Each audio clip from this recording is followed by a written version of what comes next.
Ball fait partie des quelques dessins animés mythiques qui ont marqué la télévision française.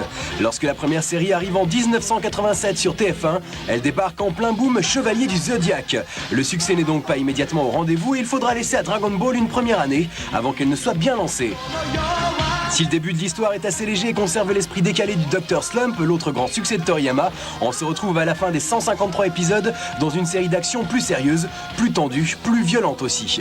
C'est en 1989 qu'arrivent sur nos écrans les premiers épisodes de Dragon Ball Z. Cette seconde série de 291 épisodes rompt définitivement avec le style naïf des débuts. Cette fois-ci, l'histoire est plus sérieuse et plus complexe, mais elle est toujours rythmée par l'arrivée successive d'ennemis de plus en plus puissants. C'est aussi dans cette série que Son Goku maîtrisera son statut de super guerrier.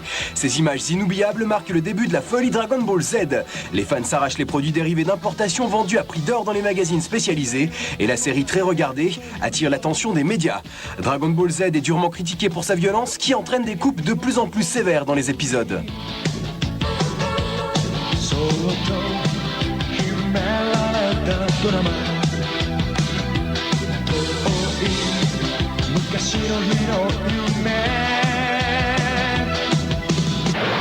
Qu'est-ce que tu attends? Tu as tout ce qu'il faut pour l'envoyer en enfer. La Terre est sauvée, et nos héros aussi. Merci, Sangoku. Et adieu, peut-être. La deuxième partie de Dragon Ball Z commence après la victoire sur Cell. Pour cette occasion, les Japonais auront droit à un nouveau générique.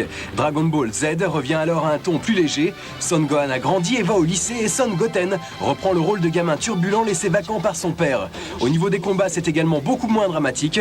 Si Boo est un adversaire redoutable, il est certainement moins sérieux que ses prédécesseurs. C'est sur la victoire contre Boo, justement, que s'achèvera Dragon Ball Z en même temps que le manga, la BD dont est tiré le dessin animé. La diffusion sur TF1 s'arrêtera là. Quelques épisodes avant la fin, laissant en haleine des milliers de téléspectateurs.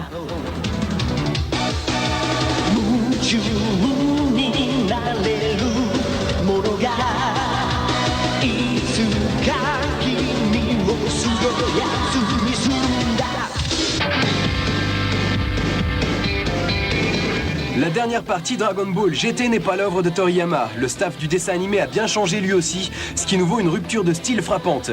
Même si la série commence avec un Son Goku rajeuni comme au bon temps de Dragon Ball, elle se perd ensuite dans un flot de transformation, de fusion et de débauche de puissance, sans garder le souffle épique et héroïque qui faisait le charme des deux premières séries. Malgré ses quelques défauts, Dragon Ball est une série qui restera gravée dans les mémoires de toute une génération.